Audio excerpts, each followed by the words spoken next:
come back again. This is your space. Would like to do more and more of these programs to show that we've got, it is in Kailicha, but it is one of the top standards, which serves with excellence and with love. So please, ipaki zenu, take them, put them on the wall, put them on the side, but feel free and make the space your own. Thank you very much.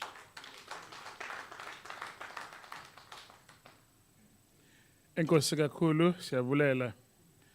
Without wasting any further time, we'll call upon, but before we call him, please allow me to share this. We're going to call Dr. Hendrik Sniders, just to give us a purpose of today. But before I do so, it is with great sadness to announce the loss of the mother of Dr. Sniders yesterday, late afternoon. He called us, I think we're at this venue, that he lost his mother. However, he understands the importance of today. He will still come through to be here with us. May her soul rest in peace. Dr. Sniders, please come through and give us a purpose of today. Thanks.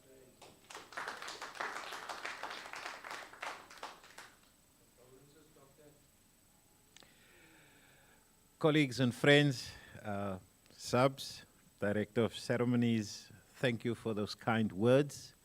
Musikisi, for understanding and support. But for each and every one here, it's really and sincerely and deeply appreciated. Mr. Director of Ceremonies, it won't be amiss of me to just acknowledge the man that I used to know as Comrade Msibisi Skwacha. It's good to see you, sir. Haven't had interaction with you in the last 15 years, even 20, if I'm not mistaken, but it's so good to see you. So, ladies and gentlemen, colleagues, friends, I met with Musikisi at that moment when COVID just hits us. In 2020, and we were still on the tail end of 2021 with COVID still stinging us. When we met out of the blue, I didn't know this gentleman. He said, I was referred to you because I have this project in mind. So we met under restrictions in Century City to share the dream that he has. And I said to him immediately, Chief, I can share what I have, but I do not have enough time for the enormity and the size of this project. And then I refer him to my good friend, Filani Ngogo. Because myself and Filani goes way back, and I know that he was involved in research on the history of black rugby for quite a good time. I was coming from the old South African Rugby Union, SARU side of things.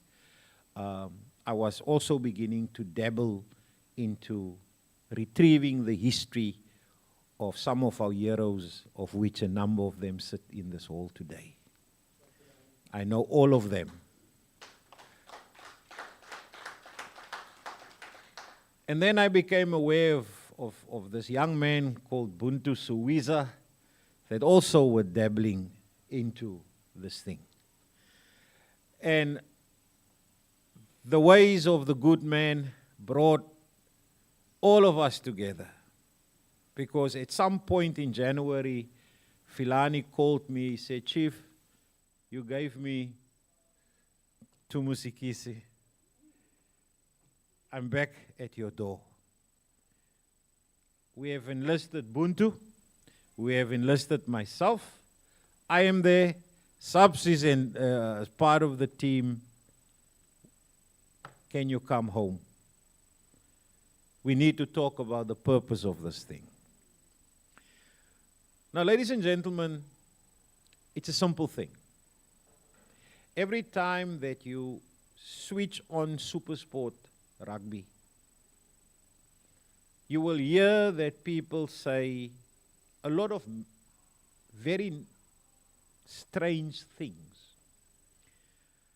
On the evening of the semi-final, I think, one of these clever guys was sitting in studio, called himself Nick Mallet, and he made the following statement. My wife was sitting next to me when we listened to this man, and he said the following.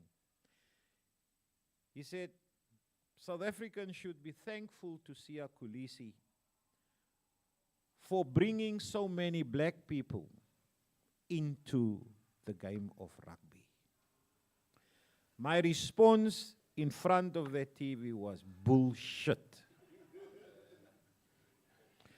Now, you know, my wife, when we met, she wasn't one for swearing. But having grown up in the West Coast, there are certain choice words that you always use. And I will not use one of them now. And that was not the first time that somebody like Nick Mallet says these things. Not too long ago, there was another Springbok on the white side of the line called Uli Schmidt. And he said that rugby is not a natural thing for black people. You guys can only play soccer. And not so long ago, another range of characters have a lot to say about how short we are in the game. And I remember this guy was a dominee at one stage, and later he became a minister, and he was a Springbok, the late David de Villiers. He also had to say, modern sports comes late to black people. They have only been playing this for a very short time. Now, ladies and gentlemen, having played under the old SARU banner, but also having played a little bit under the old South African Rugby Federation banner, I know all of these guys. Tariq, Clive, Randy, Pete, Mervyn Otate, and so I can go on. And I can tell you exactly where Zola Yeye said he ran away from Clive because nobody left the Dentete Stadium without being having the tail between their legs. That's what Zola said. When he recounted the story of how they built the Dentete Stadium, he said, Tygerberg thought they could come to Zwidi and take the championship of South Africa from the home of Kwaru, only to leave with their tail between the legs. Now, it is those moments, colleagues and friends, that brought us here today. Because there are 100 years of richness, of history made by people like us. And because it was made and produced by people like us, our uncles, our brothers, our nephews, our grandfathers, we have a business to be here to celebrate what is rightfully ours. I would like to say one thing, and I spoke to Filani now the other day about it. You know who are the prime writers of South African black history, especially sports history? Our history, the writing thereof, is dominated by white South Africans sitting in the UK and sitting in the United States. The foremost soccer historians of black soccer in South Africa are American, not South African. The foremost writers of our boxing are black. It's not black, it's white. Up to today, the field of rugby history was dominated by white writers. And the purpose of our being here is to say to them, you had your innings. Black man, you are on your own. We will tell our own story. That's our purpose. Come on, another round of applause, please.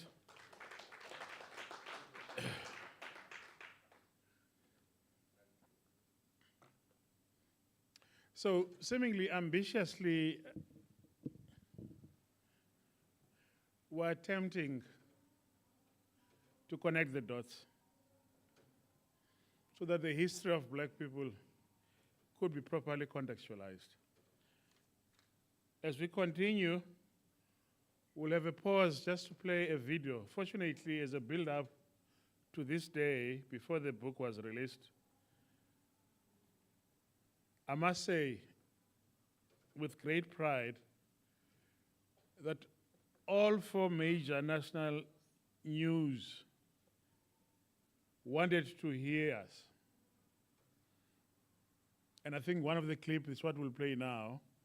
As we play that clip, I'll ask our authors to come take this here, because immediately after that, we'll have an engagement with them in relation to the content of this book. Thank you.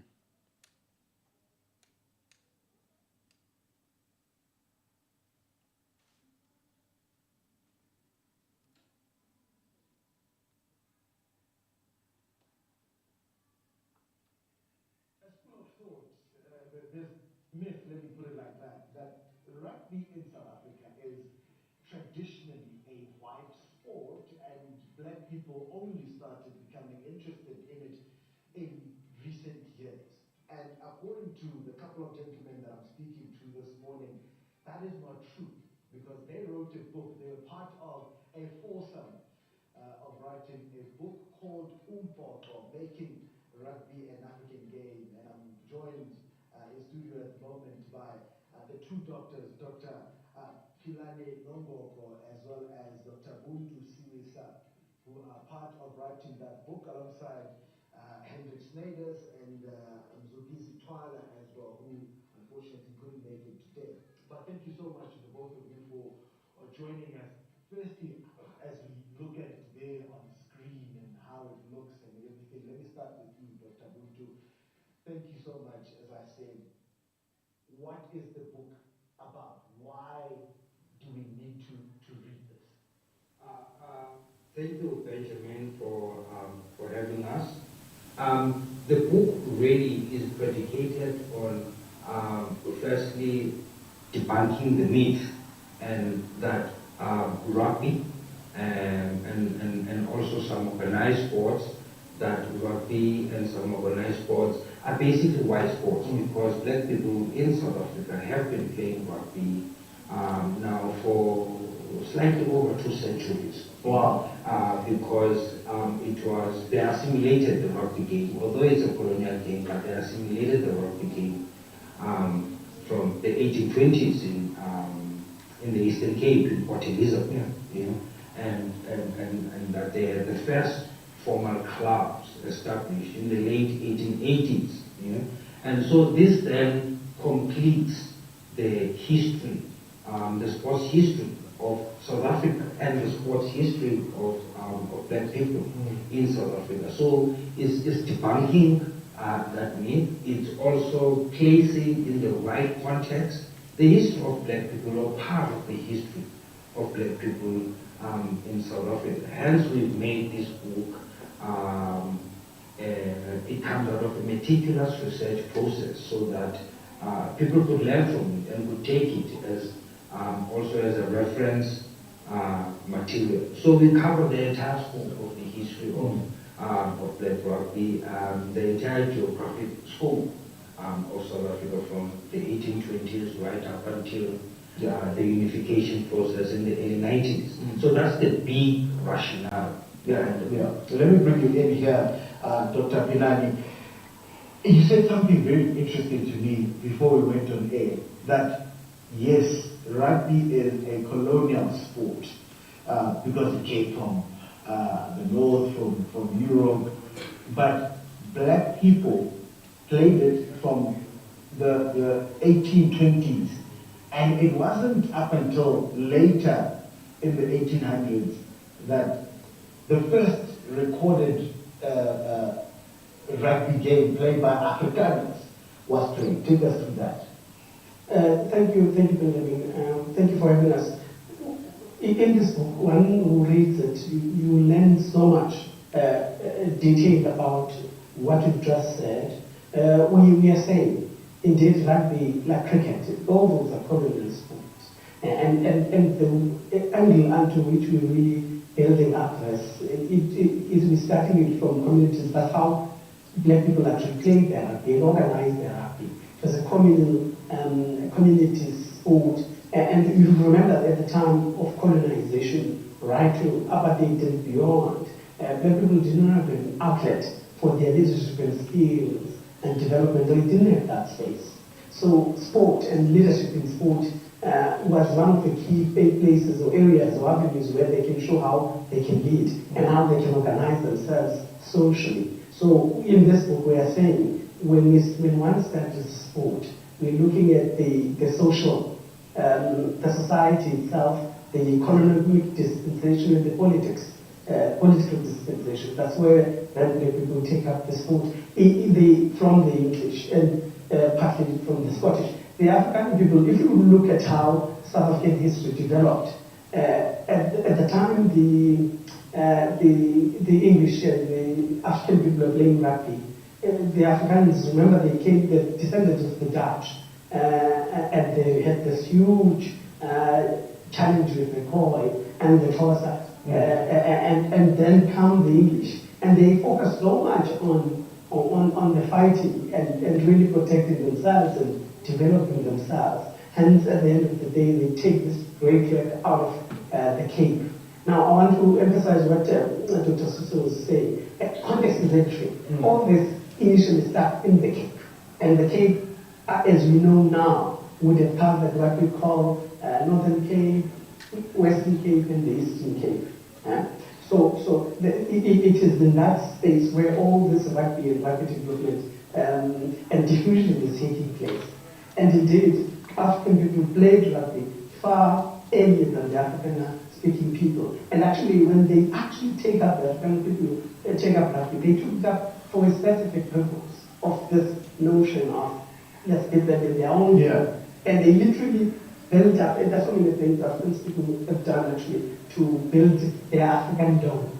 And sport, particularly rugby. They took up cricket and took cricket seriously later, much later actually. And it's so interesting, gentlemen, because from what you're saying, and the book is written based on extensive research as well, Dr. Buntu, the Afrikaners did not teach black people rugby. Black people were playing rugby before the Afrikaners took it up, right? Yes. Well, you can continue. no, well, basically, the way it happened was that black people assimilated the play of rugby and the games from missionaries. The missionaries that were run and administered by the British and the Scottish. So, school and education played a central role in the diffusion of rugby. And even after the missionaries had introduced the game of rugby to black people, the African intelligentsia also played a central role in strengthening and consolidation the organization of rugby. You know, you have the clubs and rules and constitutions and all that. You know? And so they observed black people rugby from the 1820s and started playing. And then they had their first clubs in Port Elizabeth.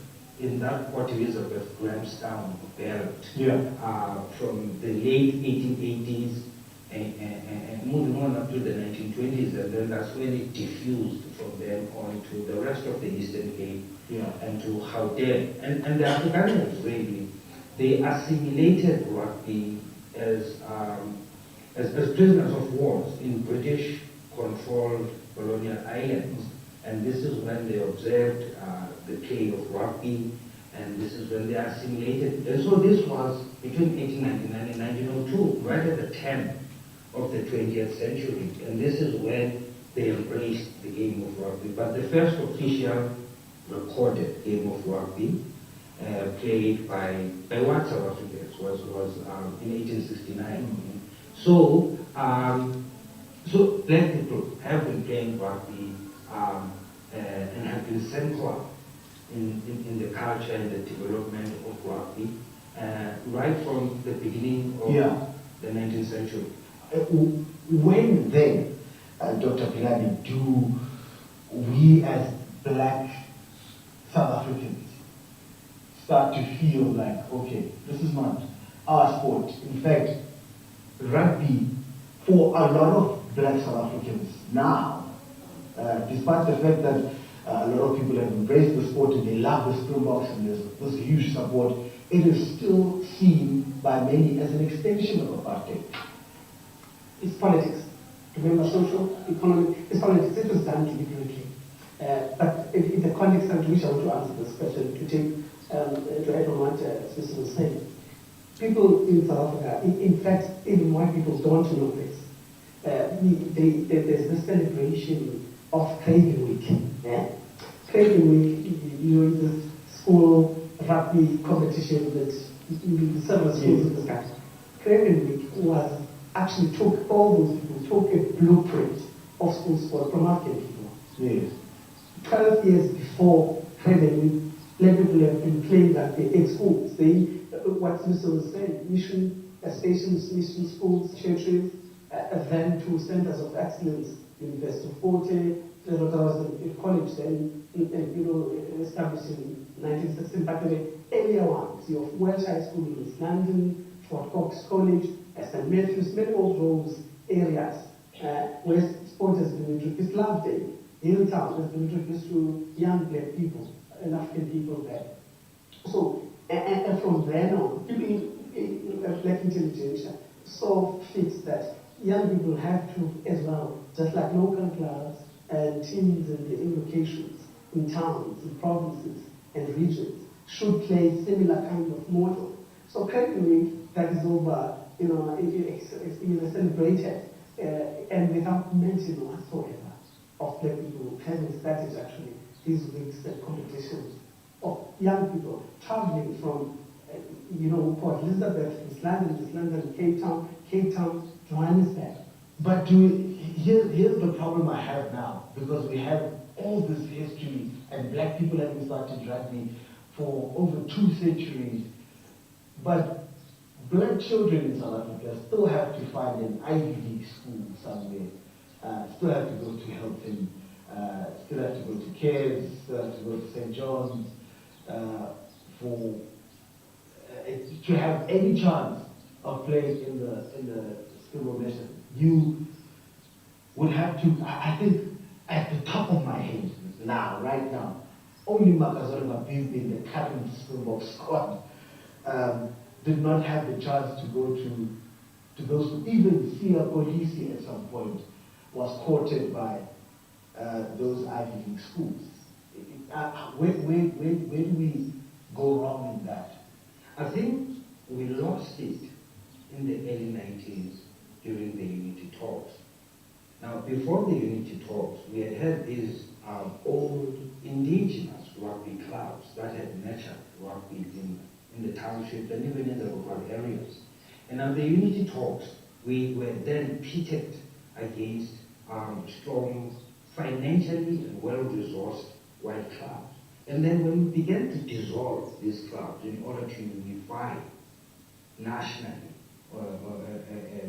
under the theme and the vision of national unity, that is when the culture, the play, and the traditions of black rugby in black areas, in townships and in rural areas were wiped out. Yeah? And that is that. You know, I think that's one of the main factors. That was the key moment. Because it's quite tragic to dissolve a club that was formed in 1887, and to dissolve a club that was formed in the 1920s, and to dissolve a club that was formed in the 1950s in the name of unity, and clubs that were really responsible for spreading the culture of rugby. Yeah. And remember also, these clubs had strong community ties. Yeah. Gentlemen, I am gutted because time is up and it's such an educational talk that we're having here. I'm learning so much and hopefully our viewers did too. But they can do a lot more of that when the book is finally on the shelves, Making Rugby an African Game. It was supposed to come out today, but there's been a slight delay, and I understand early in November it will be available. And judging by the cover here, there is a lot to learn about the history of black rugby in South Africa. As the captain of the Springboks, a black captain, will probably be the first one, hopefully, to lift 2 World Cups in succession.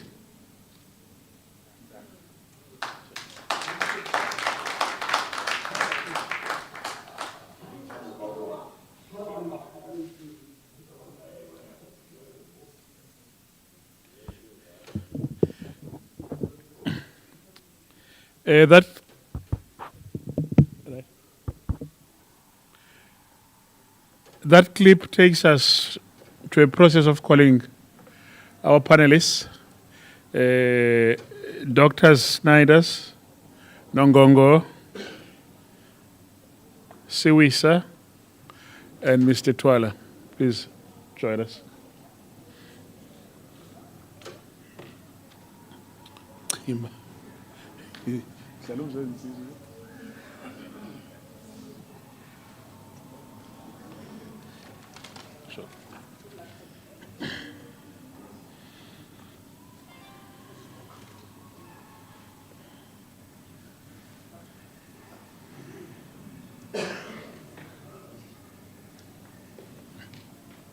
I'm going to ask. You know, you're just so small next to him. Let's first give Dr. Nongo. You know, in Parliament, they've got what we call a chief whip. Even ourselves here, we had our own chief whip. And who has really whipped us to be where we are now. The Chief Project Officer, Dr. Nongongo, who has really whipped us. He might look small in stature, but make no mistake, his whip does whip seriously. I just want you briefly to introduce the panel. And after that, I'm not going to ask them to resuscitate what we've already had. I've got just some poking and triggering questions that I'll ask them, which allows you to also start thinking and formulating some of the questions that you'd want to engage with them in the context of that book. Doc, please introduce your panel as our chief whip. Yes, please.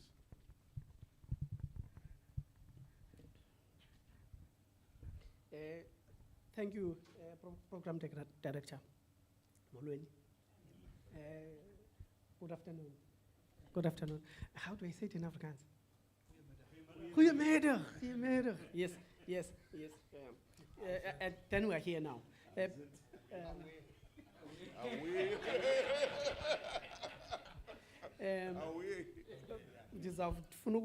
All protocols observed, but I just want to say thank you very much, all of you, for coming. DM, la malbendi funansa ifuna, and record. Thank you very much. It's a very special moment for all of us. But before I continue, I want to say we are so sorry as Umpopo, Dr. Sniders and the family. We really thinking that you would decide not to pitch, but I know how important this moment was to you throughout, and we're very, very sorry for Mama. I wanted to start there as I'm introducing my colleagues and friends here. One Saturday morning, my friends know me, I don't like calls in the morning on Saturdays. I work very hard midweek. Now, one particular Saturday morning, a call rings, and I don't know what happened to me. I picked it up. And as I listened, I could recognize the voice, but I couldn't understand, get to connect, who is this? But this was a very familiar voice with command and energy. It was Dr. I grew up listening to him reading news. And he says this. He says, yeah, I'm Zuxitwala, I got your number from Dr. Sniders. and immediately I stand up, and it's like he's looking at me. I'm trying to sort myself. And he says to me, there's this project I'm thinking about of writing about the history of African people. And he goes on and on. And he says, by the way, who are you exactly? And he says, I know a Nongogo who I started with at Mzomhle High School in Tanzania. That's my elder brother from another mother. We share a dad because, look at him. I can't say Mr. Twala. He knows it. I've never done that. It sounds bizarre. I say that Twala all the time, even if I write.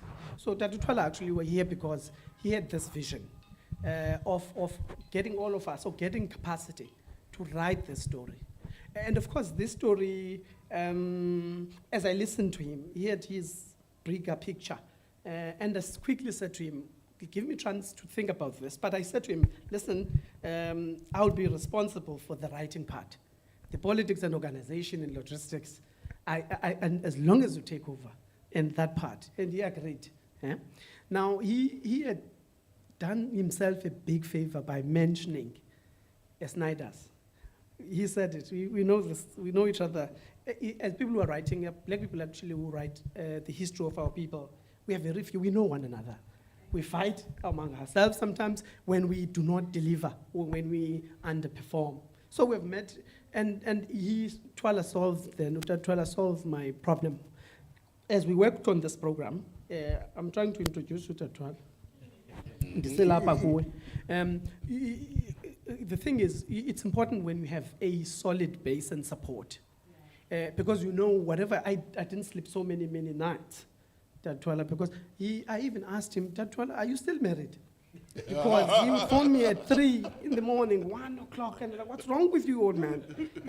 That's Twala. And I think if you read the book, in the acknowledgement, the first 3-4 paragraphs are about him and how this project came about.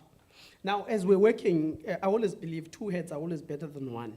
And I'm saying to him, Twala, I think we must re-look at how we work. We were 3 of us at the time. It was Twala, Dr. Bota, and I, running the project and writing at the same time. And I felt like, no, it's going to lack depth. And, immediately listened to me. And I said, there's the 2 people I'm thinking in mind, and I think you know both of them. That was, the first one was Dr. Sniders. And he immediately said yes. And I said, there's another one. He, in fact, had punted Suisa. I'm on Suisa now. Suisa wrote a beautiful book on Denkeke.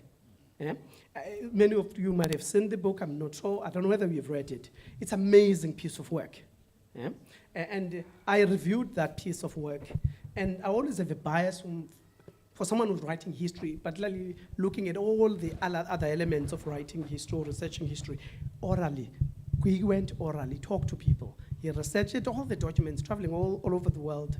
And because you see, I'm saying world, I don't know whether South African people know, the English did not colonize us, take our culture and our language and all this. They even took our knowledge. If you go to Bodleian libraries, where we studied in Oxford, they have a file of every South African, or every African for that matter of significance. Dr. Abdurrahman, W. Bukhumsan, all the people in this country, they have a file for them.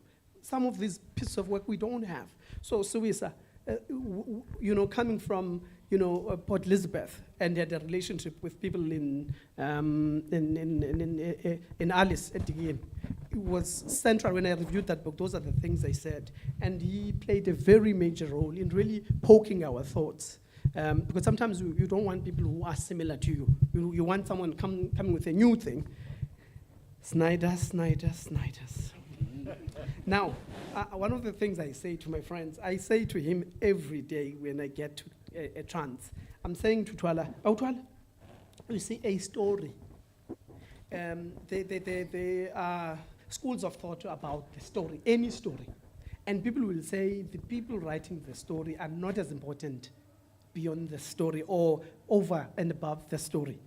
And I say, no, I said when I wrote or reviewed Swissa's book, and I'm like saying the character is important as the story because there's this symbiotic relationship.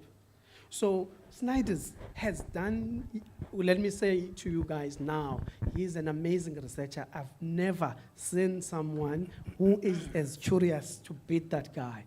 I'm still learning, Sniders, to be as curious as you are.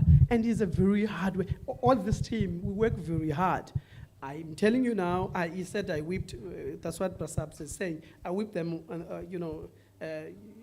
put them on the line. If you want to work, I work very hard.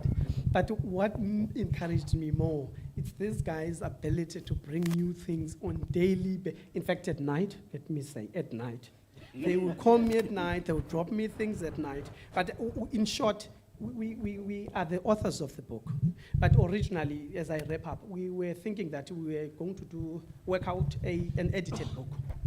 And we realized with time that actually the depth and the capacity is we're going to struggle. But we maintained, then I want to give you a teaser of people who are contributing in this book. We are the authors, but we had people who contributed in the book as you look at the chapter. Brasab's here, Sabelo Mzanyo is the chapter, that beautiful chapter about the Western Cape actually, that he co-writes with Doug Twala and Sniders.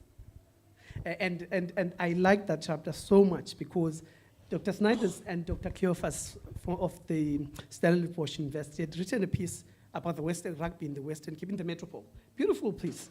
But I said to him, I said, I think this piece needs a little bit of zhuzh up. And he did it with the collaboration of the two gentlemen. There's a chapter that Mundu Swissa is doing with Judge Lex Mpati. I don't know whether people know the judge, who brought the judge. And if you know Lex Mpati, before he became a judge, he was very involved in establishing part of CEDRO in Grahamstown. We need to be historic there. Then where am I for? There is you see, as a people, history evolves. You see, Saru was very important, still important to us. My dad introduced me to politics of non-racial sport and the story of Kwaru. And people there, with time, Kwaru had turmoil in leadership at least. We have this, we need to talk about it. So this book is not about good things only. We talk about the good, the bad, and the ugly. We're not romanticizing anything. If we are bad, we say we were bad here, we were good here, we struggled here. So the Amon Nyondo wrote a piece. If you want to really understand what happened to the rugby space in Port Elizabeth in the late 70s and 80s, Dr. Sniders and Amon Nyondo put together a very brilliant piece. So this piece has got these voices then. We were trying to get a piece from Dr. Bota, who was involved in the civics in Port Elizabeth and even with Kwaru, but unfortunately, we have editors. Editors will say, They say these things. But here we are. As I sit down, I just want us to think, one of the things, perhaps I was trying to give you enough to chew, or do I talk about myself? They will talk about me, so I don't have to. But I just want you to think, I'm so grateful, Dr. Kutu, that you are here. This man did something very, very interesting, writing his PhD in his course. That brings me to this. I think it deserves a... So I'm putting a challenge in public that we might have to translate this book in his course, and we might have to translate this book in Afrikaans. And go on and on and on. And this book, this is one last part I want to, if you notice the title, it says, The Making of Rugby an African Game. And there's a K there, not a C. So I'm coming back to who writes the story and what is the story about. He alluded, Dr. Sniders, about how people are writing their own stories. So we are saying, in short, you read the book, but I have to say this. When is an African man going to be a standard? When is an African child becomes an African? If you're in Europe, you'll never hear someone saying white European. Eh? Have you ever heard that? We're Africans in Europe, we're Africans. If we're in America, America belongs to the Indians. But you know, if Trump and them, they're saying they're Americans. If you're white, we're an American. But we are an African person. From the diaspora, you're African. Eh? Now, Africa, we have black African. We can't stand that. Black African. It's bizarre. It's a soup that is distasteful. Now, the Africa belongs to all of us. You know, the Khoi, the San, all of us put together, the Xhosa, all this melting pot. So we are African people, we don't have any other home. Eh? So that's why you see this complexion of who we are in writing this story so genuinely. And we are saying this story is not enough. It's not finished. We will, Suisa used a beautiful word. He writes a lot of literature to a sequel. So whatever we're doing or we've done, we still need to do more. We've just scratched the surface, but what we've done, at least, is to make ourselves vulnerable by putting up this first record so that people can reference it, people can critique it, people can develop from it. Thank you very much. Thank you so much, Doc. We've just allocated 2 minutes each because you're taking too much time. But it's teasers because our guests also needs to engage with yourselves. Mr. Twala, briefly, without repeating what Dr. Nongongo and Dr. Sniders have said, what came to mind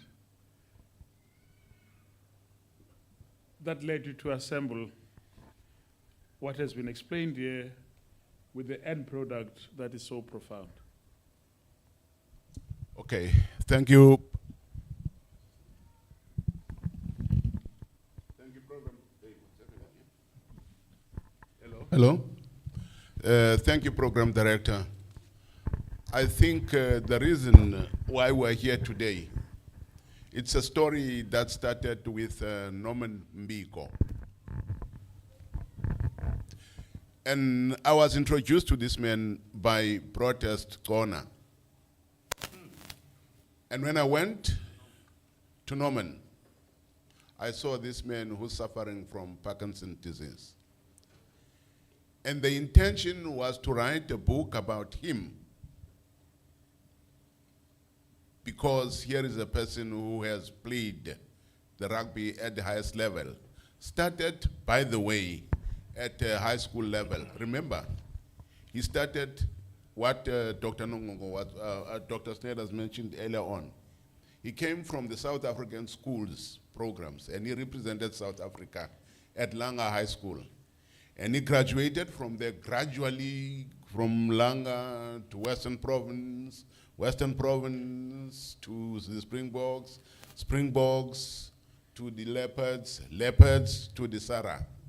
He's the longest serving captain of the black rugby. And I made a proposal to the Minister of Sport to say, hey, is there no way that you perhaps can give us some money to write and tell the story of this man before he's no more? And unfortunately, as Deputy Minister would know, you would be referred to the officials. And when I went to these officials, they said to me, look, no, this is not a good story to tell. What you need to do, first of all, you need to tell the story of the South African black rugby. And the context of the story then changed from Norman Biko to what you are seeing today. At the time, I met Dr. Sniders at the waterfront. We were talking about Norman Biko, and I think the foundation had been laid. There's a script that is ready, and that script was developed further by Dr. Nongogo. And it's a story that can just be presented, and you say there is something about this man. The long and short is that, of course, Protest Corner, one of the veterans, he knows, he's the walking encyclopedia as far as black rugby is concerned. I took him, and then he was next to me all the time, and we were talking about this thing, and Brody said to me, look, One day I met him, he was with the deputy minister, they were coming from a funeral. And I went to, because I was looking for him and I couldn't find him anywhere. I then went to this funeral and I sat there and said, as soon as the funeral is finished, I'm going to pull him there. Because if you go to his place, you can't find him. Where do you find him? And the only way, and I was told that there's an ANC funeral there, and I know and I knew he was going to be there. So I went there and I waited. And the deputy minister came, here he comes, driving his BM. And he said, hey, are you waiting for Brody? I said, yes, I'm waiting for Brody. So I took him from him and we went away to dot some points on Norman. And from there, I'm mentioning this thing for one reason. Norman is not well. Norman has suffered a lot because of this rugby. And I thought that doctors would have a chance of perhaps visiting him before you go, so that at least your mind must start working about what's the next thing that we're gonna do. The long and short is that then I contacted Dr. Sniders, and Dr. Sniders, we said in the waterfront, he said, let's do something. He contacted everybody. You know, when you are amongst the giants, these are the giants, as far as research is concerned. And I said, okay, fine, I have a good team. Let me then take a back seat and let them do what they know the best. Because these are researchers. And you know, whatever they write, it's authoritative. Nobody can challenge it. If you challenge it, you have to come up with evidence. So we were out there, and the whole thing started, and that's why we're here today.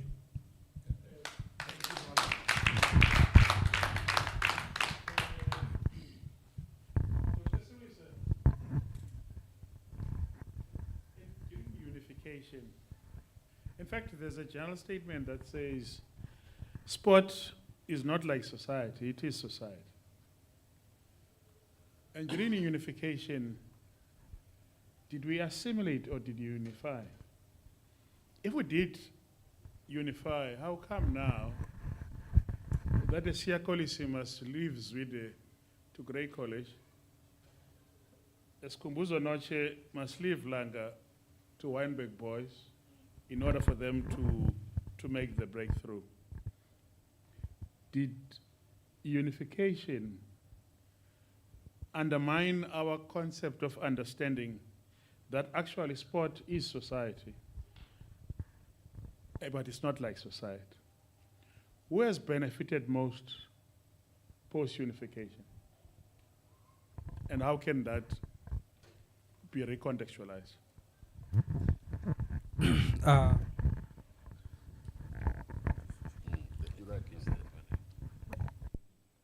Thank you, Prasad.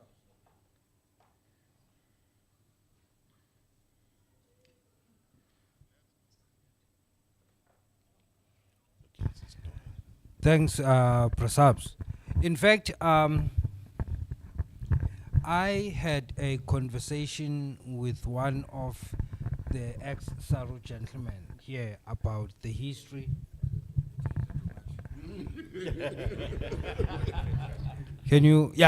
About the history of the South African Council on Sport, SACOS, and its place in South African history, and particularly about how the history and the place of SACOS was quickly displaced by the NSC, the National Sports Council, and how that had implications, negative, adverse implications on the state of South African sports today, and how, in very colloquial terms, we may say we perhaps sold out because we were too much in a hurry, too much in a rush to unify, and some had their own agendas. White establishment sport had its own agendas, and our own movement had its own agendas at that time, and in the process messed up South African sport, messed up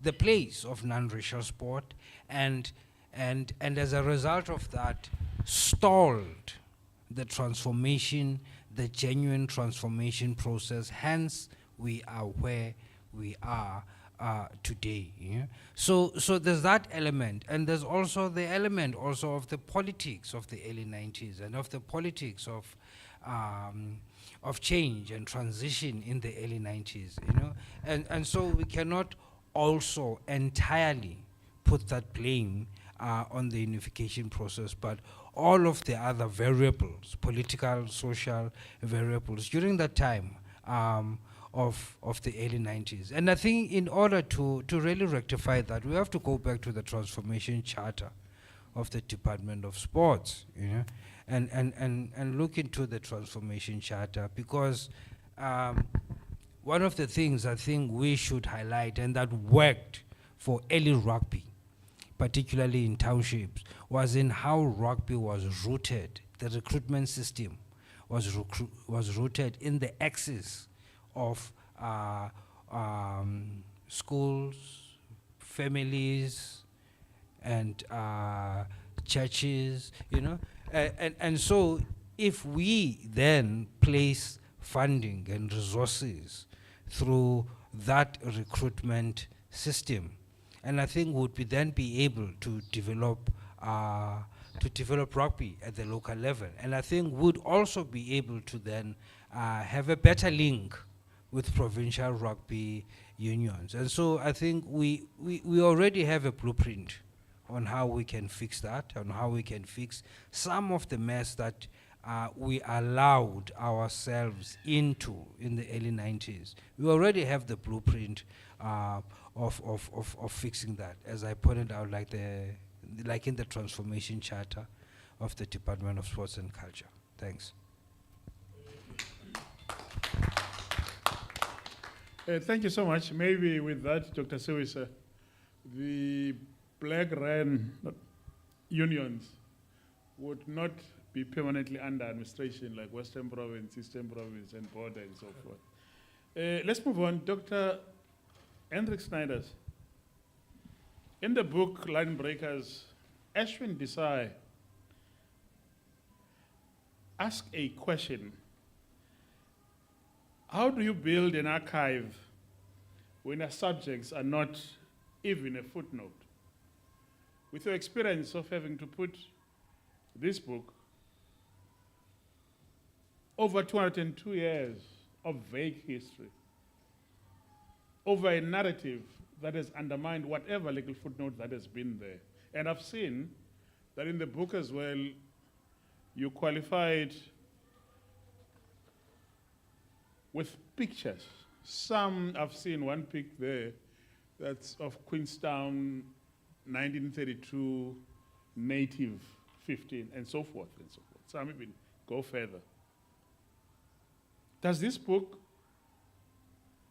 put a footing in trying to respond to Ashwin Desai? If so, how does the world of academia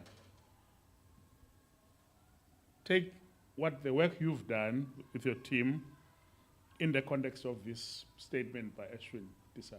Thanks. Thank you. Thank you, Chairperson. Your question is highly relative or relevant for our time. Most of the old unions, their archives is gone. Maybe it sits in somebody's garage roof.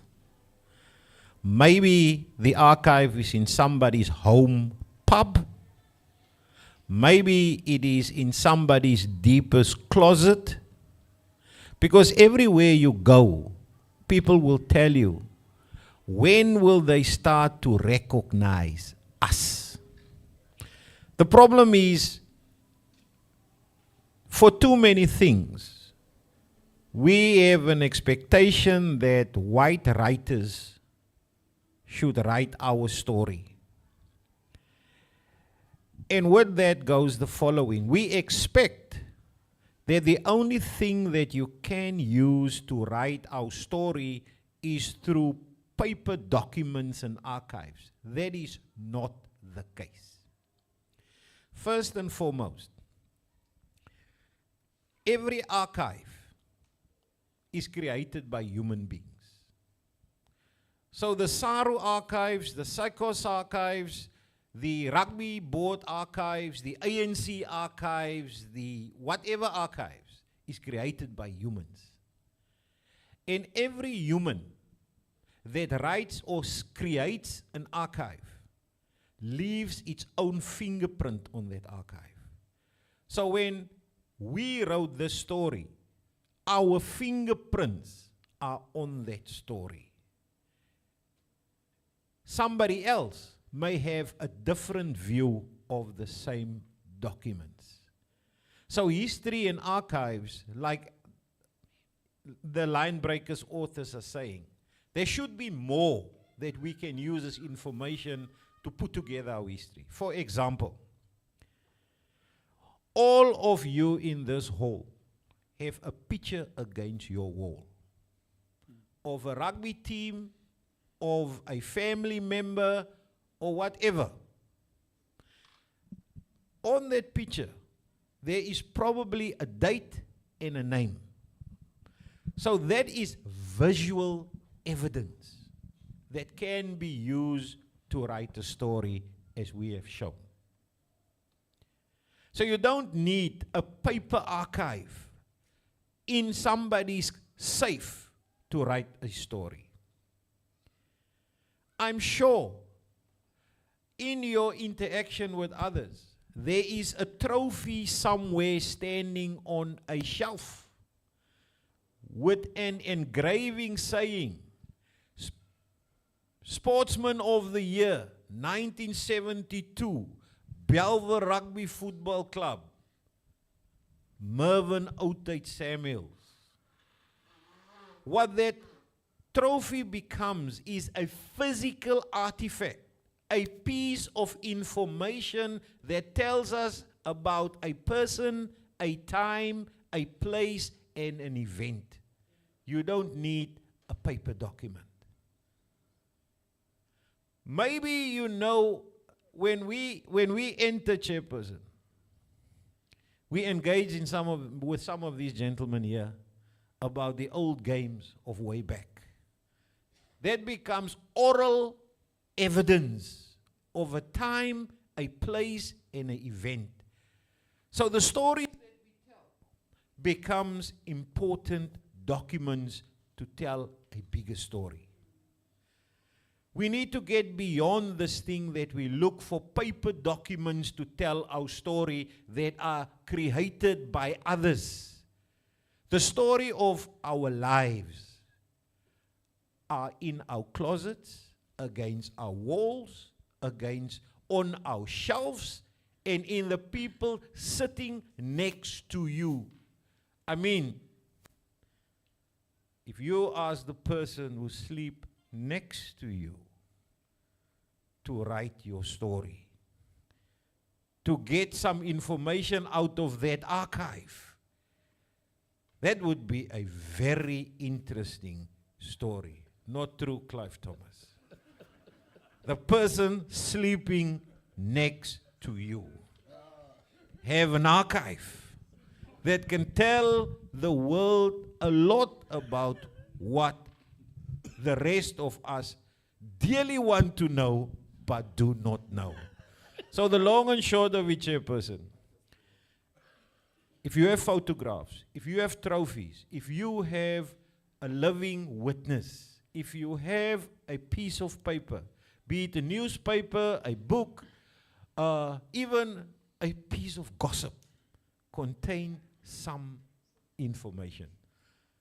So let us stop looking. It must be in the archives. We are the archives. We have the archives. And it is proven by Umboto. We send subs on a journey. Say, this is the story. We need photographs now. Go and look for it. And if you look in that book, you will see us. How those pictures tells the story. Thanks. Thanks, Doc. Before I give two hands on the floor again to, we're almost done, Dr. Nangongo, I haven't asked a question upon you. You just did introduction. Within the context of decolonization, do you agree with me with the following two statements? That we know much less than we should, that we take our socio-cultural heritage for granted. If you agree, what should be done?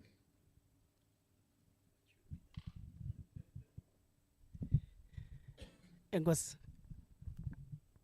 I don't know these things. Oh, yes. Thank you, Chairperson. One, in attempting to answer your question, I want to be as short as possible this time. I can be mouthy, I know. I will take it from what Dr. Sniders have said. You see, we always think that archive is somewhere in a fancy place.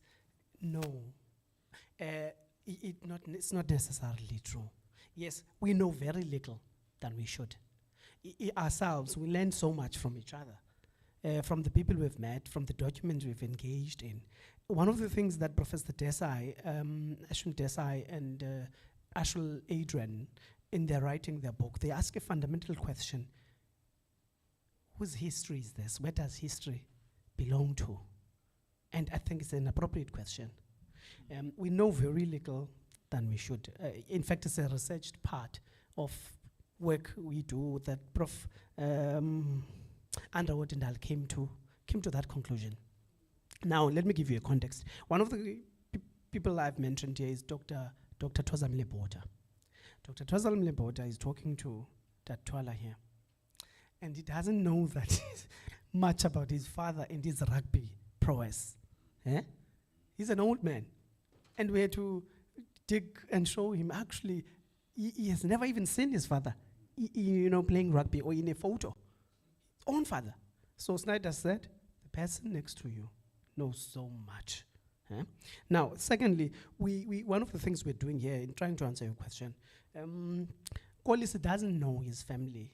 His family roots, Siantanda Kolisi, the South African captain, rugby captain, that he's got his roots in Gabech, Grahamstown. And there's been a Gabech, Vuyani Kolisi, who has been captaining teams, provincial teams in that part of the world. Tando Manana does not know that there was a China Manana before, there was a Bush Manana before in Grahamstown, before they moved to Port Elizabeth. Speckman, he played the interesting sevens rugby, and he moved to the 15-man rugby. He doesn't know himself that he has roots. There's lots of Speckmans that are directly related to him that have played rugby. Now, in the Cape, I said the Cape is your Northern Cape. If you go to Northern Cape in Kimberley, you will hear about Universals. Universals Rugby Football Club, actually one of the oldest known black rugby clubs there, with a huge history.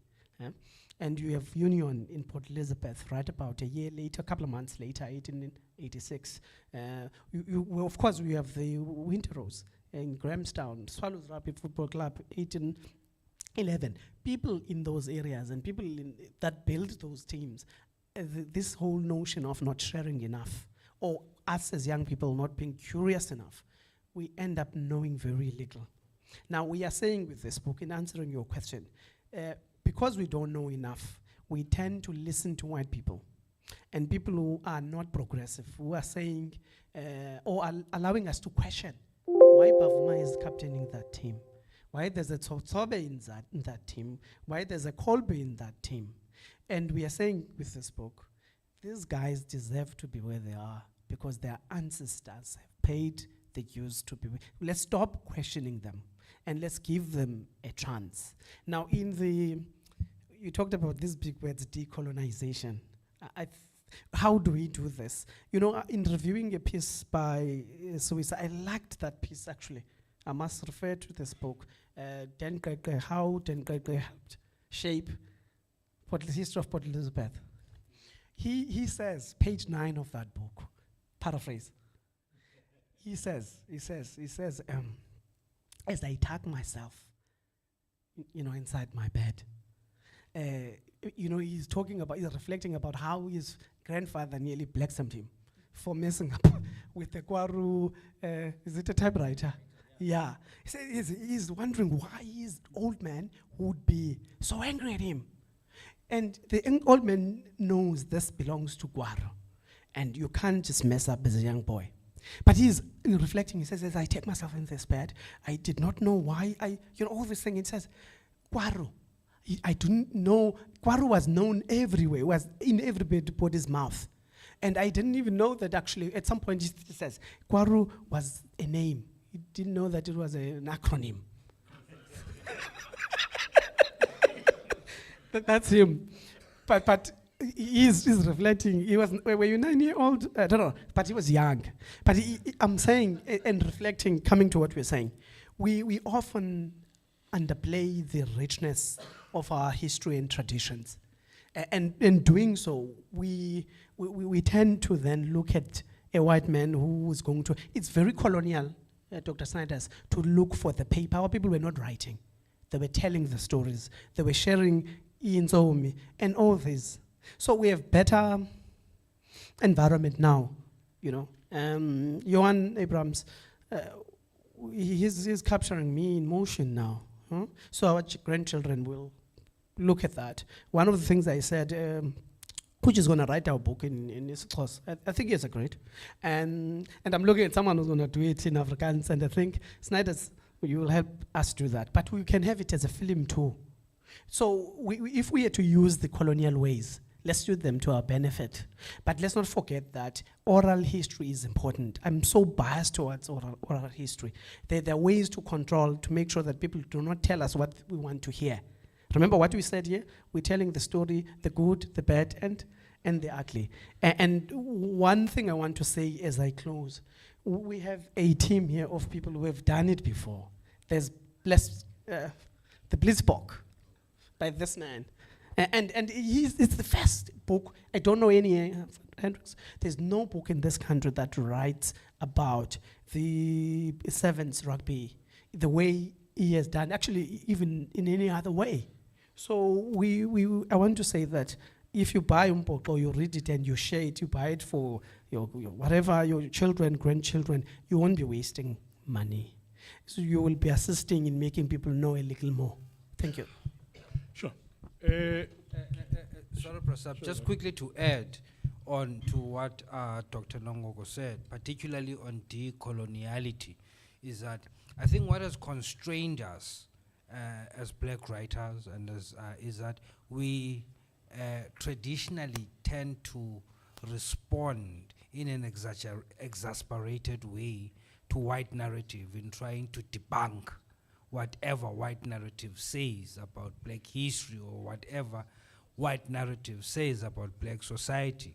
And we do not realize that that form of response constrains us. It's always in a two-way street that white narrative won't necessarily change the way it feels about you or won't necessarily change the way it thinks because of whatever amount of correct information you may have. So I think the best way to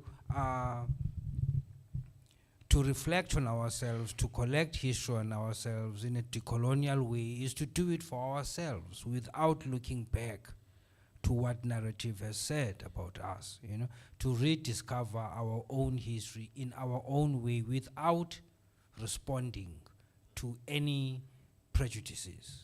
Thank you. Can I just say something? I think this brings us to a point. You will recall, Mr. Pridden, when we met at the Greenpoint Stadium. And it was long before this. And at the time, we were talking and talking and talking and talking. Until today, we are still talking and talking and talking. And all that I'm saying to you guys, the answer lies here with these guys that are sitting here in the front. And you can see, this thing, it did not take us quite a long time, but it's here it is today. The problem is that people are sitting and talking, And basically, I thought subs of mentioning these things because there were meetings that we attended about planning. And that planning and planning and planning does not ultimately turn into action. Thank you. So, yeah, Chairperson, I just want to share with our guests. It's the first time that I met Bundu in real life. We know each other from Zoom and seeing him on TV. He's speaking on my behalf. I mean, you have seen. They spoke on our behalf. I have never set my eyes on Buntu alive until today. This is the trust that we have. That's true. Can I ask a question Yes, please. The floor is open now. about the book? How are you gonna do? You know, a book is a book, and then it ends up on a shelf somewhere. And I think the important thing is to get this to the schools and to children and people, you know, so that they can read it, and that it's not just in a bookstore as well. Have you thought of, you know, distributing it in the school system, you know, via the libraries?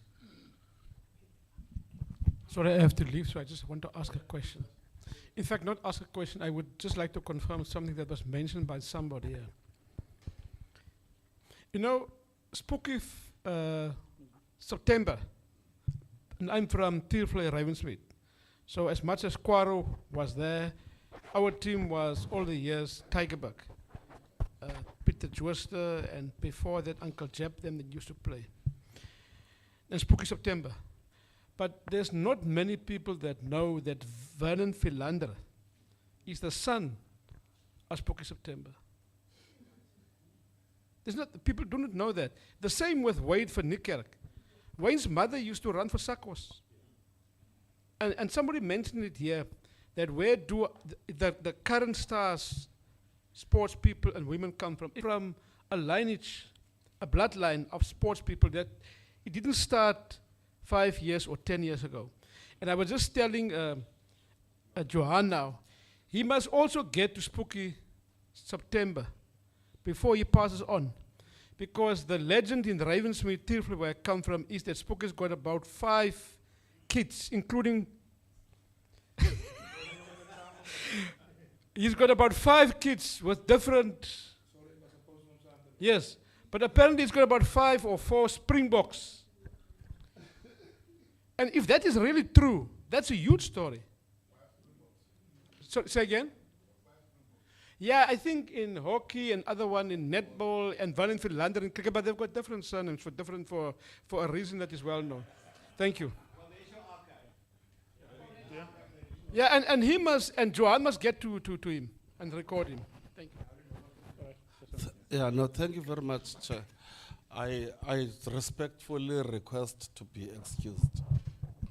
I just want to say in leaving that I thought I would leave with an answer. Someone, whilst I'm sitting here, sends me this thing, and he says, "Is this true?" And it says, "White people found Rugby here." And the person asks, "Is this true?" You know? No. But anyway, I've been able to say something just listening to, and I had an advantage of listening to the 2 doctors one day on television. And I would still have loved to have a direct answer, is it true or not, you know?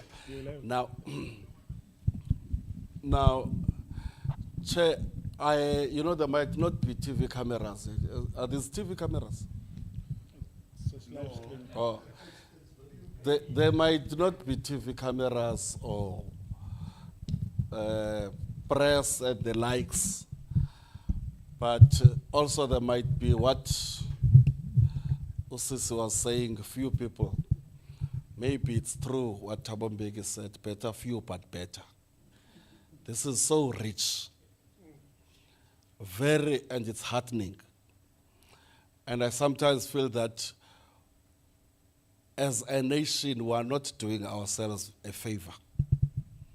because we work in silos. I'm a product of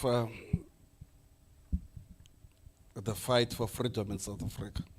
And I always I wanted to disagree with Dr. Siwisa until he then said, perhaps that NSC SACOS phase was also as a result of what was happening in the country in the 90s, and I completely agree with that. But subs, how do we make sure, the problem that I have with us, Tafix, is that way after we sort of free, we still some little corners as ANC, as ASAPO, as PAC.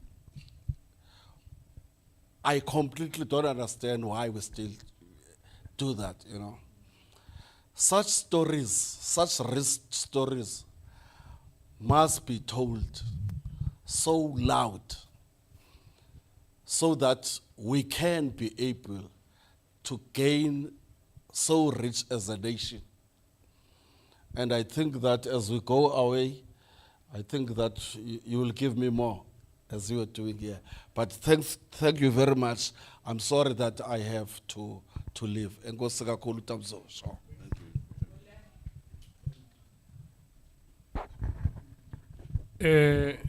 Could we, Dr. Sniders, can you do the honors and please present the DM with our book so that he can read?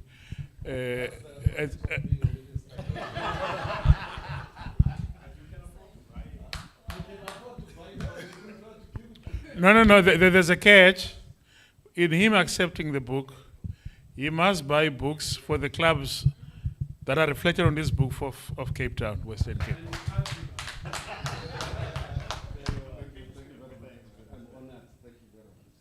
We need a review, Minister.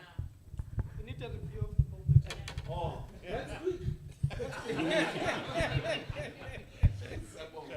Thank you.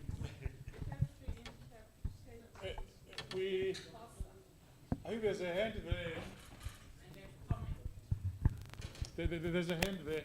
We've got two more hands, then we close this session so that we could close the day. So many questions, so many comments. I'll start with the first one, will be very brief, and the second one will be a little longer. The first one is about translating the text into Afrikaans. Maybe if you don't mind, you can just tell us who you are so that they can capture it properly. So they're doing live streaming. Yeah, maybe it should be who am I instead of my name. Anyway, the name is Mvula Yoyo. I'm a pensioner, retired 3 years ago. That's just the background. But more importantly, I think it's important for us to translate this text into Afrikaans and into isiXhosa. Very important because of access. I could talk long about that, but to get to the point, my second point was, a very important question was asked, and the question was, why do our people think rugby is a white sport? It's precisely because people have not been exposed to this information. I mean, mainstream media wants us to believe that rugby is a white sport, and specifically Afrikaans. But the moment you are able to tell them, to show them that there is this book that you can read. Now, make the book available in isiXhosa, and you are able to speak to kids from Delft, kids from Khayelitsha.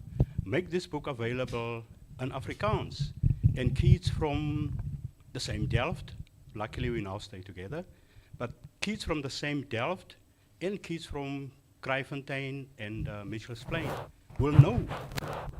Some white Afrikaans-speaking people would argue with you if you say to them, the first black rugby union is actually a black one. They don't know that because they haven't read about that.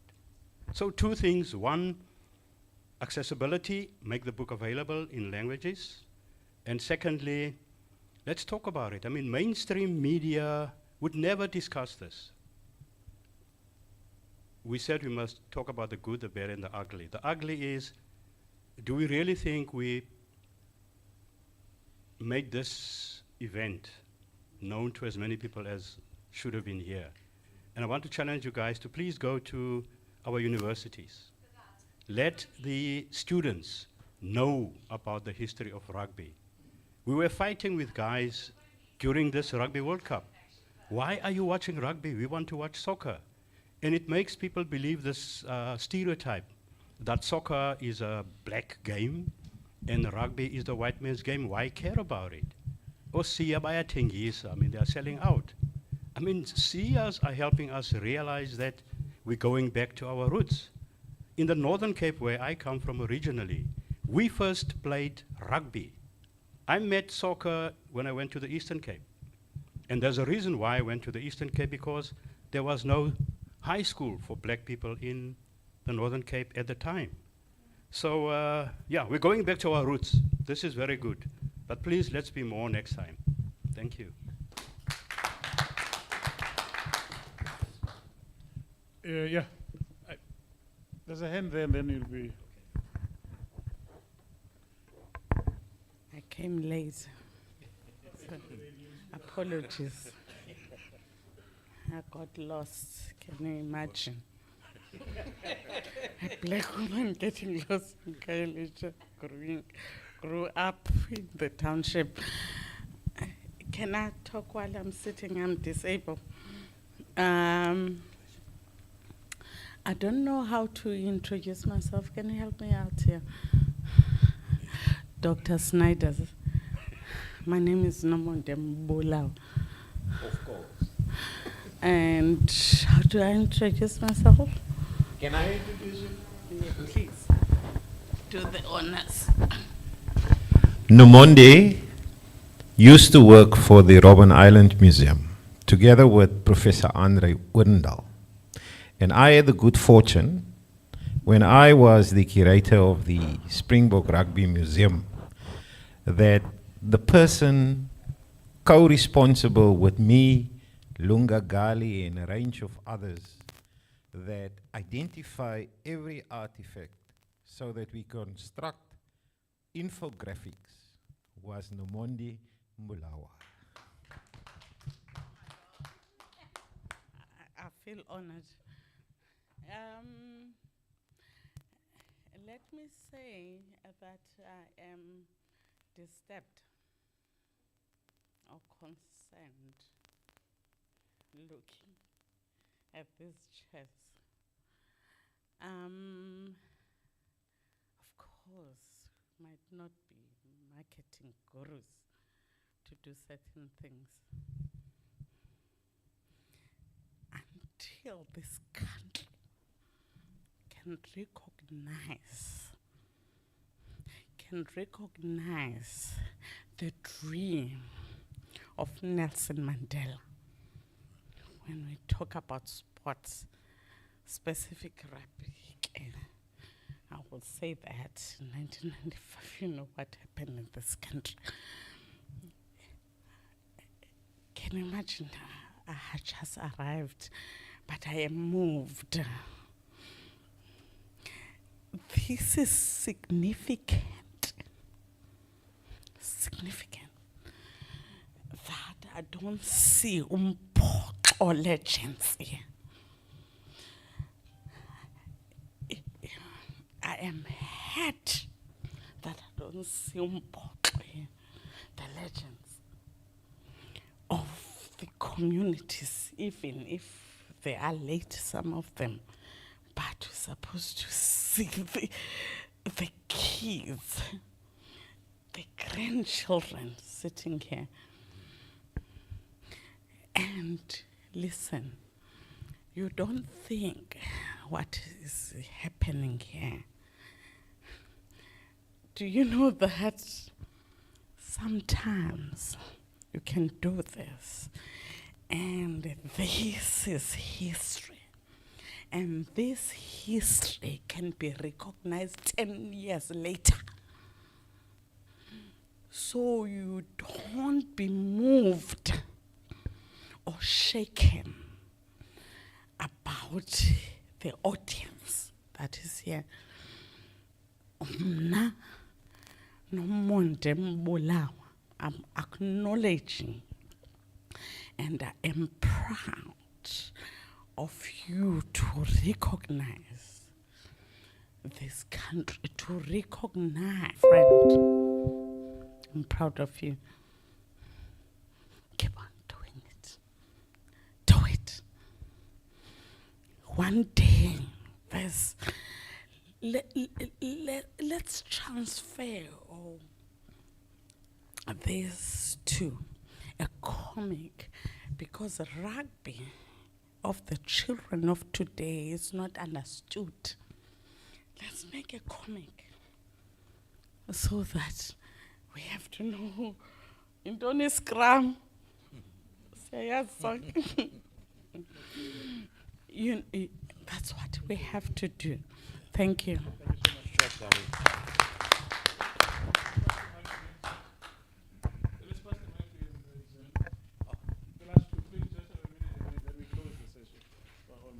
Afternoon, everyone. First, I just want to commend everybody, all the authors on the book. I just browsed through it earlier. It's a great work. I really appreciate it. My name is David Skippers, by the way, and I'm actually a rugby writer, sports journalist. I just got one very pertinent question. The people of the establishment, SARU, what has been their response to the book? Have you had any feedback from them regarding the book? Where do we start? Let's take the last one so that no, it's not the mic. Fine, keep it. Let's take the last person here. Enkosi mhlaba phambili. Ndizawuthetha ngenxa into enye ukuba qho xa sikwiindawo zethu sizawusebenzisa amanye amalimi. Ukhona ke for long ba utolike. Ngu-Andile kaKelani lo. Ndimele ukuhlala. Ndiseva kwibhola yombhoxo. Ngakumbi le club kanye kukhalwa ngayo bayidibanise zonke ezi clubs zalapha eWestern Cape ilakunye. Ndilidisha yona lo club leyo. Ndifuna ke ukungqinelana kakhulu nale panel. Ngakumbi ngale ncwadi esisiqalo. Ndifuna ukuthi inintsi into ezawuvela. Mna ke ndisuka kwicala lezemfundo. Nasezikolweni ndisevile kwikomiti yerugby ezikolweni, ngakumbi kwi-primary school. Ndijongile ihlobo irugby yethu ibulewe ngayo. Umzekelo ngexesha lendibaniselwano lombhoxo apha ezikolweni, I think phaa ngo-92, ezikolweni ke ngoyangathi yaqala phaa ngo-94. Izikolo zethu ziye zadityaniswa nezikolo zabamhlophe ukwenzela uba sifunde kwaba bamhlophe uba irugby idlalwa njani. Ndiyakhumbula kwathiwa kuzawuqalwa ngemini rugby. Ngelo xesha ke ndandikwisikolo ekuthiwa nomlinganiselo. Sakhetha intwana, sasixela uba isikolo sethu saba yi-rugby school kuba irugby siyidlalile, notatam irugby wayeyidlalile. Into esayenzayo ke sakhetha intwana sasithumela eRondebosch Boys, yayi-partnership school yethu leyo. Emveni koko sanentwana esiqeqeshayo ngapha, siqeqeshwa sithi. Okwenzekayo kuku kwenzeka imistake saficturishwa kunye nayo. Xa kuzawudlalwa kuza abazali bezobukela abantwana bakhutshwa ngabo pha. Sabe thina siza naba bethu bakhutshwa sithi apha badlale nabe abaqeqeshekileyo kwela cala. Nqamzana aqala ku-under 11. Under 11 wethu wabetha la iRondebosch. Kwezo ku-under 13 yayinkwanenkwa Ukushungulela ke ibali eli. Yaba kumhlana yaqhawuka imbeleko phakathi kwethu nabo. But no man, ninokwazi uzimela kule nto. Yaba kukwenzeka oko. So sensithi ke zizinto ezininzi maninzi andifuna wakhupha ngoku endinonibalisela wona maninzi. So ndiyabulela kakhulu le eligalelo lizoba luncedo kakhulu apha phakathi kwethu kokuhlala. Enkosi. And thank you so much. Just succinctly, we appreciate the work done, but most importantly is challenging the panel or the authors to also think and think deeper on the whole issue of school rugby unification, of how the good purpose was undermined by realization of the talent of the black child, which really changed any mutual benefit that was intended to. But it's just giving them as a package, saying he has more in store he would want to share with the panel. This is just the beginning. It's tip of the iceberg, as they say. Thanks. We wanted to answer him about Saru, whether Saru have, what have they done? Have they commented about the book? I'm going to answer, or should I respond? Look, all right, I can respond. I'll respond to your answer. No. Look, as you would see in the book, there's a foreword from the president of SAR. SAR already has bought 15 copies of this book, which they're going to give to their presidents of the various unions. We're hopeful from there, maybe there's also going to be further development and further engagement. But we want to engage with SAR further in this regard, because this is not just a book to be on shelves. It's really a revolution that needs to be understood and contextualized properly. But I think it's an ongoing engagement. Fortunately, their door is open. As I said, even before we could receive the books, they already paid for 15 copies of the book. So there is room for us to engage further. Can SARU maybe take 15 million and spread it to the primary schools? Take the money of the World Cup, or some money must came in there. They must give it to the primary schools. That book, those books, so that the kids can get into the history of our people. 15 books, no man, that's only for the unions. The unions, presidents, you're going to put it on the shelf. No? SARU bought 15. No, it's not right. Just buy 15 million for the primary school in South Africa. That would be nice. We must propaganda the story, man. No? Thank you so much. Do you think he's going to write it? Hey, Brother Jeffia, the last one, then we could then ask. Another question. You have not spoken. We Yeah. need to give you an opportunity. Please, this is the last one, because we need to close. Otherwise, we will never be allowed to come back to this place again.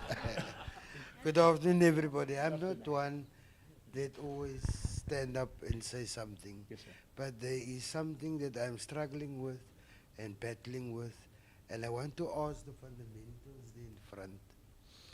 I like the comment of the guy here sitting here. I think we need to revisit the negotiating arrangements and agreements, because why I think a lot of mistakes has been made, and they have to be rectified in line with the majority. Thank you. Thank you so much. I think prepare yourself to read the next volume, volume 2.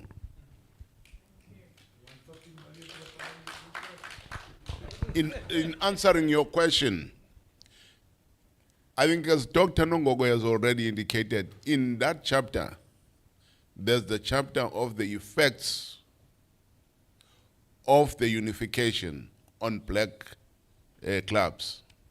And unfortunately, that could not be used now because, you see, it's already a Bible.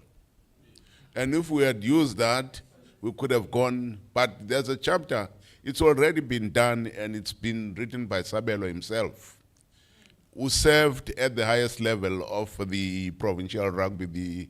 He was a director of the Western Province Board. So that chapter is there. Coming to your response, Johan, when you were asking us, what was the question again?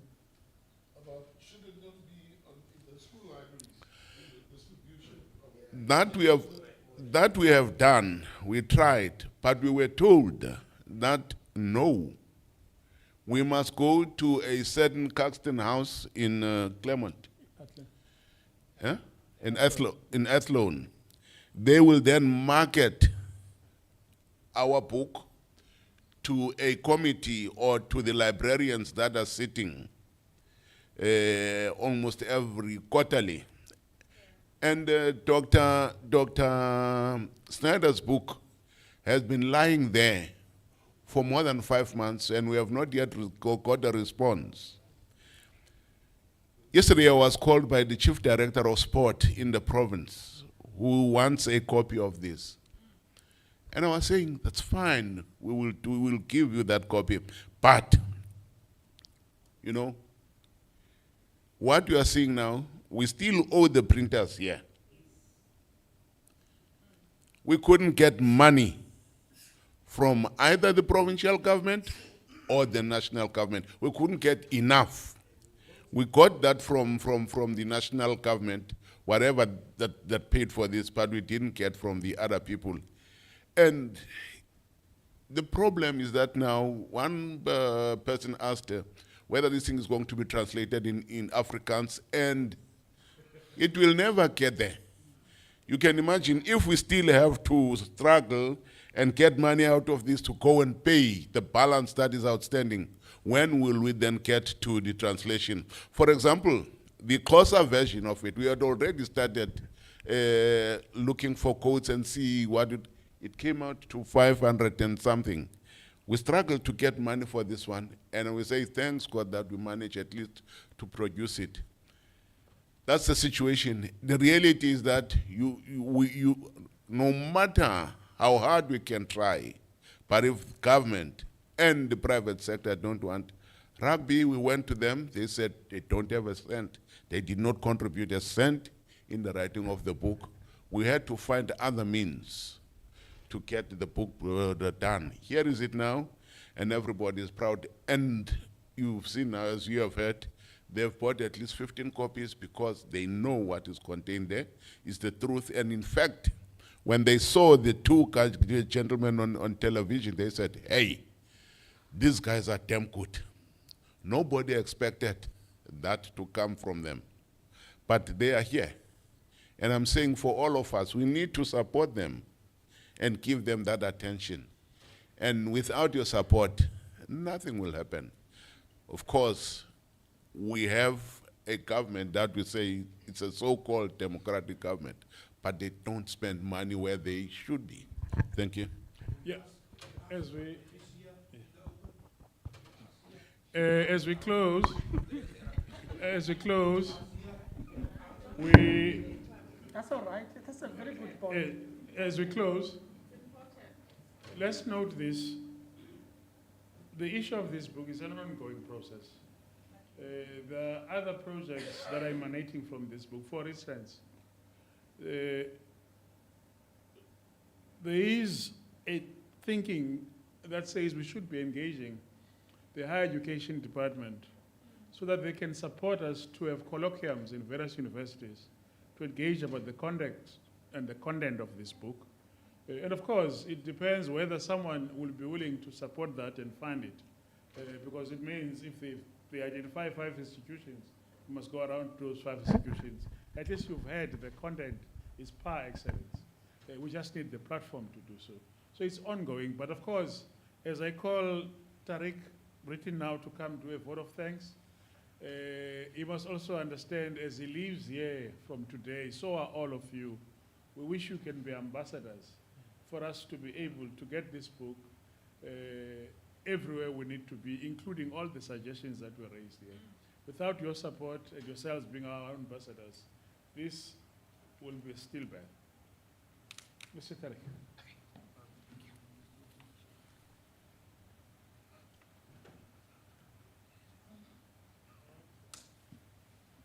Good afternoon. Goedemiddag. Imibuliso kuninonke. I'm primarily here just to do a vote of thanks, but I was given permission by Pratswali here to say, to ask your humble permission just to indulge me for a minute or so. I'm an ex-rugby player as well, played for the old Saru Rugby, and since my retirement, I've become a bit of an activist. And a lot of the things, I've done a little prep in terms of what I wanted to say, and some of it has been taken by Dr. Sniders there, as well as some of the other speakers before me. So I ask you just for a minute to indulge me. My first point that as I prepared, was to talk about people of influence. And the one person of influence which was mentioned earlier on, is Nick Mallett, and his statement that he made that blacks never played before the SEA era. And I'm so happy that this book is out, because our history must be told. The black history must be told so that we can educate our youngsters, so that we can educate our youth. We have a youth lost in translation. They don't know about our history. They don't know about Peter Makata, Themba Ludwaba, Norman Toto, Kasim Jabbar, Sally Fredericks. This gentleman sitting in front there, Randy Marinas, next to him, Clive Thomas. They don't know these players. There's Aslam Tofis, there's Danny Adamses. There's people, there's names like those, and I can mention hundreds more that would have easily walked any national South African side with honor and served it with distinction. But because of where we come from, they weren't allowed to, people like this man, these gentlemen in front here. So when I received my Springbok blazer as well, which was a token of unification at the time, then in '92 when this happened, unification, and that word I have a big problem with, big gentlemen, because I don't believe we unified. I believe the Saru joined up with Sarfu. And there was no unification as far as I'm concerned, but I'm not here to talk about that. My job, like I said earlier on, was to thank everybody for what has been done here. We have been playing rugby since the 1800s. Our history is not known. What's happening here is a necessity. It is a requirement. Our history is not available at the press of a button. There's nothing like that. And that is something that I, in my personal capacity, is also trying very hard to work on, but one is curtailed by finances, as you have mentioned earlier on. Questions to be asked of people like Mark Alexander, which I have done in the past. Questions should be asked of all other black SA Rugby officials who served SA Rugby before. Why none of the old black rugby history is known to the majority of the people in South Africa? Questions like these should be asked to people of influence like them. And a person like Nick Mallett should be put on his place, to be quite honest. But enough of my rambling. Ladies and gentlemen, our sincere thanks and appreciation goes out to our Minister of Sport, Arts and Culture, Mr. Zizi Kodwa, in absentia. We have to thank him. Deputy Minister of Agriculture, Land Reform and Rural Development, Mcebisi Skwatsha, who has just left us. Mr. Sam Dube. Isiviwana Center Management, led today by Olweto, and Sis Bulelwa. And I will never forget that name because I have my dearest colleague that works for me. Her name is also Bulelwa. And then, of course, this esteemed panel here, their collaboration, the authors of the book, Drs. Buntu Siwisa, Hendrik Sniders, Pelani Nogogo, and Zukisi Stwala. Gentlemen, Umboko, making rugby an African game is another revelation in what we need at this time. Let's give salute to let us salute the creators of this venture of making known another chapter, another story of our beautiful and untold history, the history of our heroes. Let us thank these gentlemen for the venture and for what they have done. I say thank you, bye dankie, nisali gashle. Thank you.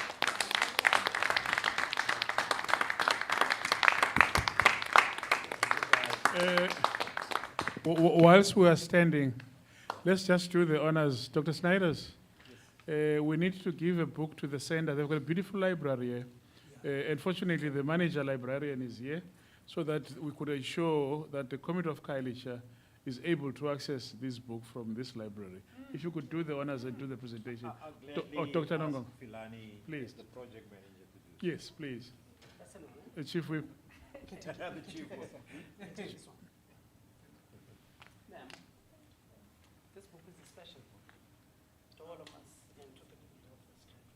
So people from Kailicha, young people must access it. So this is a way of saying we are one. Those African people.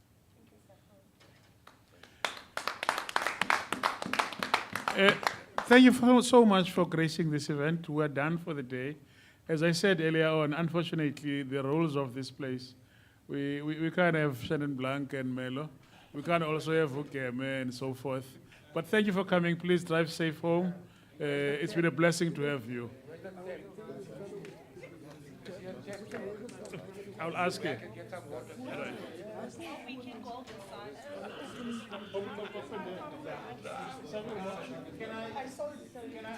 Can I ask a favor? A group photo? I would like all the legends in this room to please sign a couple of books for us. Yes, please. Together with us. Yes. Please. To bring the books. Yeah. Bamba. I'm really disappointed. By the way, Quad stands for Class of Killer.